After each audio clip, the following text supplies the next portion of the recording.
अशांत है, आपका मन दुखी है, इसलिए आपको नींद नहीं आ रही। कोई मन दुखी, कोई तन दुखी। प्यारे बंधुओं, उस परमात्मा ने आपको सब कुछ दिया, लेकिन शरीर में अगर कोई कष्ट है तब भी आप दुखी हैं। और थोड़े थोड़े सब दुखी, सुखी राम के दास। संसार का हर प्राणी दुखी है। कोई मन का रोगी है, कोई तन का रोगी है, कोई धन का रोगी है। और सुख किसे है? सुख किसको है? जो संसार में रह करके संसार में आसक्त नहीं है, उसी को सुख है प्यारे बंधु, उसी को सुख है। और जो संसार में रमा है, जो संसार में आसक्त है, उसे दुख है। तापत्रय, ये भगवान की कथा क्या करती है? वो परमात्मा का स्मरण नाम क्या करता है?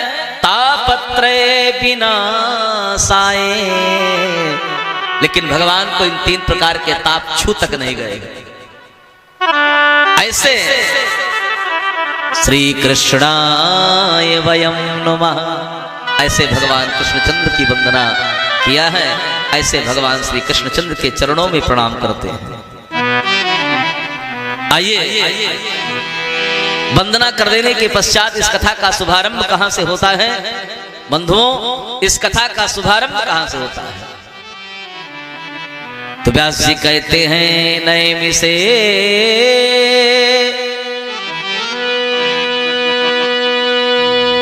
नैमिषारण्य तीर्थ में 88,000 ऋषि बैठे हुए हैं। कितने? 88,000 ऋषि हो, एक दो नहीं। और उन्हीं ऋषियों के मध्य में किसका आगमन हुआ है? श्री सूत जी महाराज जी का आगमन हुआ।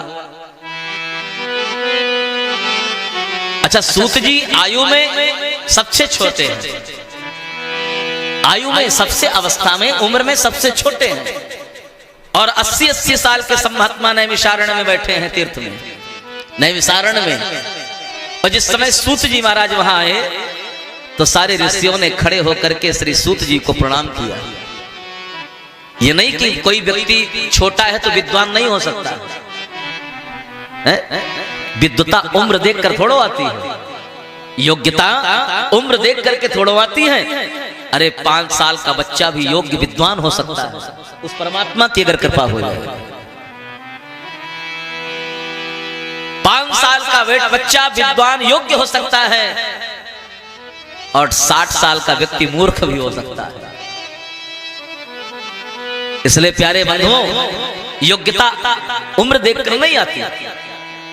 आज महाराज सूत जी आए तो सारे ऋषियों ने खड़े होकर के प्रणाम किया, हो सामने प्रणाम किया। श्री सूत जी महाराज जी को उच्च स्थान पर बिठाया और बिठाने के पश्चात कहा, गुरुदेव अब आप मुझे भगवान की कथा सुनाइए। क्यों? अज्ञान ध्वांत विध्वंस कोटि सूर्य समप्रभ। आपका जो ज्ञान है ना, वो करोड़ों करोड़ों सूर्य के समान है। और मेरे जीवन में, मेरे अंदर जो अज्ञान रूपी अंधकार है, वो उस अंधकार रूपी, अज्ञान रूपी अंधकार को नष्ट करने के लिए आपका ज्ञान रूपी प्रकाश बड़ा दिव्य है, प्रकाशित हो रहा है, पर्याप्त है मेरे अज्ञान रूपी अंधकार को नष्ट करने के लिए। इसलिए गुरुदेव आप मुझे भगवान की कथा सुनाएं। सूताख्या ही कथा सारम मम कर्ण रसायनम। और कथा ऐसी सुनाना जो मेरे कानों को अच्छी लगे। मम कर्ण रसायनम, जो मेरे कानों को अच्छी लगे। अच्छा, कानों को अच्छा क्या लगता है? हमारे आपके कान क्या सुनना चाहते हैं? हमारे आपके कान सुनने के लिए किस चीज को सुनने के लिए लालायित हैं? क्या सुनना चाहते हैं? निवेदन करें। हम आप एक कानों का दुर्गुण होता है। हमारे आपके कान सुनना क्या चाहते हैं? अपनी तो प्रशंसा सुनना चाहते हैं। कोई व्यक्ति मेरी प्रशंसा करे तो हमारे कान बड़े चाव से सुनेंगे, बड़े प्रेम से सुनेंगे। अपनी प्रशंसा सुनना चाहते हैं और दूसरे की बुराई सुनना चाहते हैं। ये कानों का दुर्गुण है। ये कानों को बहुत अच्छा लगता है, क्योंकि ऋषियों का यही प्रश्न है। सूताख्या ही कथा सारम मम कर्ण रसायनम। जो मेरे कानों को अच्छा लगे वही सुनाना। सूत जी मुस्कुराए, और जब सूत जी मुस्कुराए तो संगकाद ऋषियों ने देखा, तुरंत पलट बदल दिया प्रश्न को। कहा गुरुदेव नहीं नहीं, अब ऐसी कथा सुनाइए। कौन सी?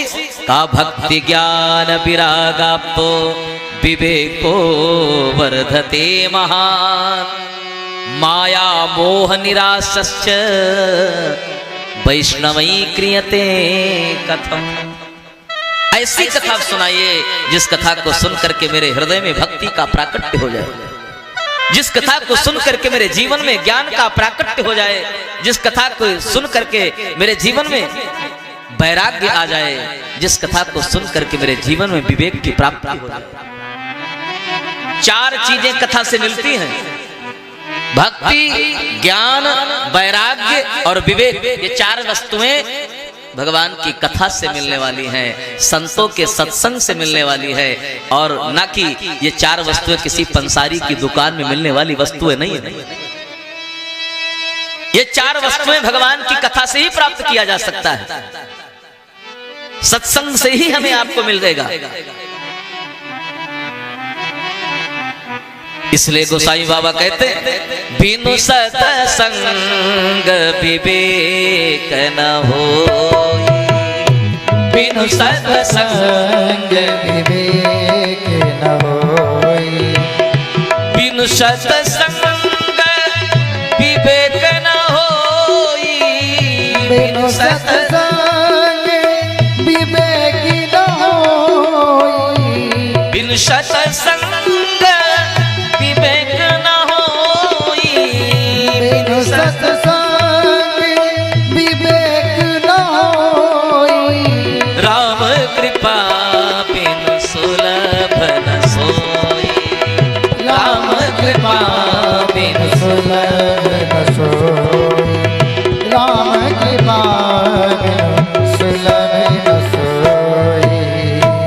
बिनु सत्संग विवेक न होई। बिना कथा से, बिना सत्संग से मुझे मिलने वाली वस्तुएं नहीं है। लेकिन ये वस्तु जब तक राम जी की कृपा नहीं होगी, ठाकुर की कृपा नहीं होगी, गोविंद की कृपा नहीं होगी, तब तक ये सत्संग भी मिलने वाला नहीं है, ये भगवान की कथा भी मिलने वाली नहीं है। इसलिए आप सब लोग सौभाग्यशाली हैं जो भगवान की कथा आपको मिल रही है। ये हमारे भैया सम्मानी परीक्षित जी की कृपा, इनके पूर्वजों की कृपा हुई। इसलिए महाराज चार चीजें कथा से, भक्ति, ज्ञान, वैराग्य और विवेक, ये कथा से मिलती है। क्यों? सूत जी कहते हैं इस संसार में हर व्यक्ति भयाक्रांत बना बैठा है, भय से डरा हुआ। अच्छा, है संसार में सबको भय कि नहीं? और किस बात का भय है? संसार का हर व्यक्ति भयभीत बना हुआ बैठा है, और एक बहुत बड़ा डर उसे लग रहा है। किस बात का डर लग रहा है? क्या? प्रीति सौनक चित्ते ते है तो वच्मि विचार्य चा सर्व सिद्धांत निष्पन्नम संसार भयनाशनम। अगर यही मन, यही प्रीति आपकी गोविंद के चरणों में लग जाए तो संसार का ये भय निश्चित दूर हो जाएगा। अगर आपका ये मन ठाकुर के चरणों में लग जाए, गोविंद के चरणों में लग जाए, तो संसार का भय निश्चित दूर हो जाएगा। भय क्या है? कौन सा भय है? काल व्याल मुखग्रास त्रास निर्णास है तवे। संसार का हर प्राणी काल के मुख का ग्रास बना बैठा हुआ है। कितनी समय काल अपने मुख का ग्रास किसको बना ले? है भाई, है किसी को भरोसा? आप अच्छे अच्छे यहां बैठे हैं, आगे किसके जीवन में क्या हो जाए? काल व्याल मुखग्रास त्रास निर्णास है तवे। तापत्रय विनाशाय श्रीमद्भागवतम शास्त्रम कलोकीरेण भासितम। संसार का हर प्राणी काल के मुख का ग्रास बना बैठा हुआ है। कोई संसार में सबसे बड़ा भय है काल का, मृत्यु का भय। कोई मरना नहीं चाहता। हम संसार में आए हैं तो ज्यों के त्यों बने रहे। लेकिन बंधुओं, जो इस संसार में आया है, जो भी आया है, जो भी आया है, उसे जाना पड़ा, उसे जाना पड़ा। कोई फूल न बाग में ऐसा खिला, कोई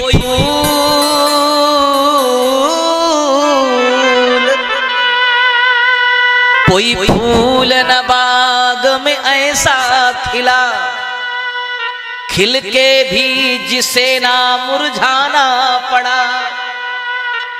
विधि का ये अटल विधान रहा, जिसे आना पड़ा उसे जाना पड़ा। जो संसार में आया है उसे जाना तो है ही, निश्चित है, निश्चित जाना है बंधुओं। इसलिए प्यारे बंधुओं, संसार का ये भय, ये भागवत की कथा दूर करती है। ये जीवन का भय, ये भागवत कथा दूर करती है। लेकिन कब दूर होगी? जब गोविंद की भक्ति आपके हृदय में प्रकट हो जाएगी, उस परमात्मा के चरणों के प्रति आपका अनुराग हो जाए, तो निश्चित ये भय आपके जीवन से दूर हो जाएगा, निश्चित दूर हो जाएगा। नहीं तो ऐसे हम भयाक्रांत संसार में बने बैठे रहेंगे। क्या और क्या भरोसा है इस जिंदगी का, क्या भरोसा है इस जिंदगी का। साथ देती नहीं है किसी का, क्या भरोसा है इस जिंदगी का। हाथ देते नहीं किसी का, क्या भरोसा है इस जिंदगी का। साथ देते नहीं किसी का, क्या भरोसा है इस जिंदगी का।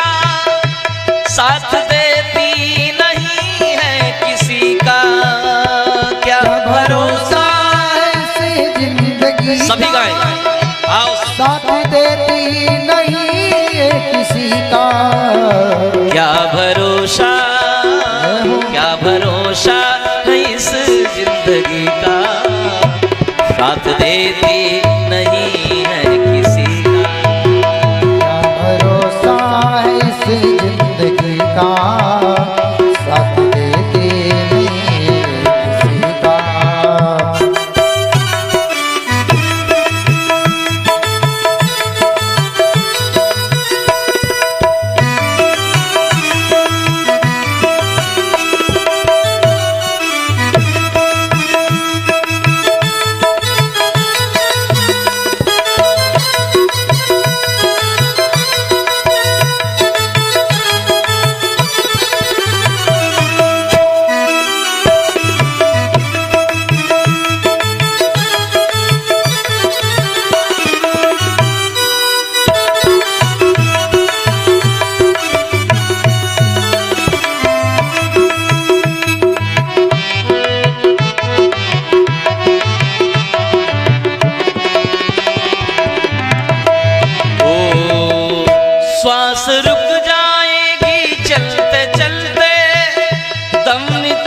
श्वास रुक जाएगी चलते चलते, समा बुझ जाएगी चलते चलते, श्वास रुक जाएगी चलते चलते, समा बुझ जाएगी चलते चलते, श्वास रुक जाएगी चलते चलते, समा बुझ जाएगी चलते चलते,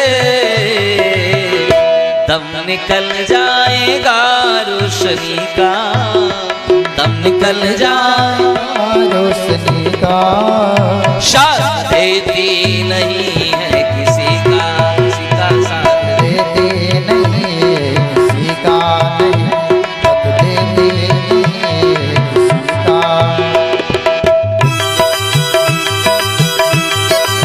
हरि बोल श्री राधे।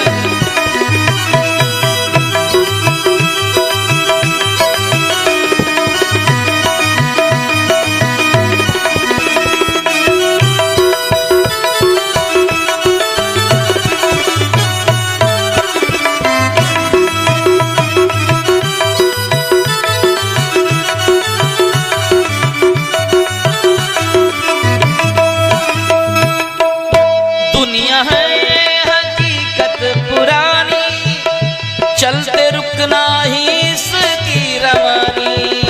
दुनिया है हकीकत पुरानी, चलते रुकना है इसकी रवानी।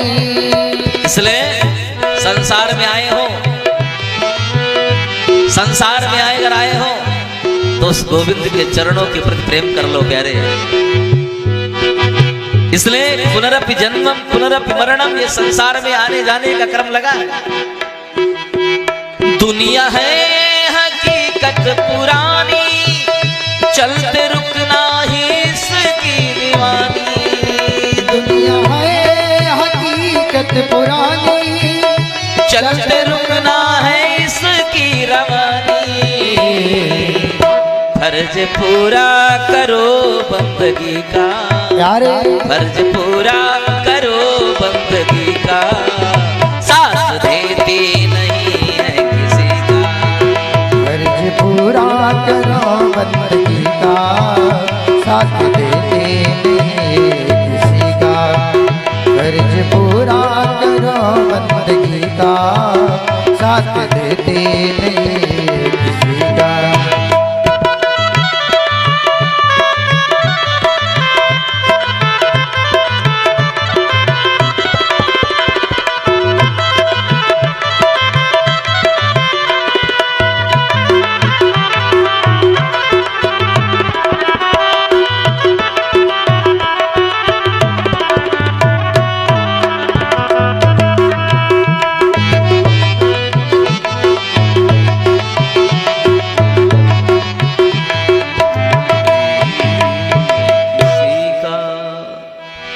संसार भयनाशनम प्रीति सौनक ते चित्ते।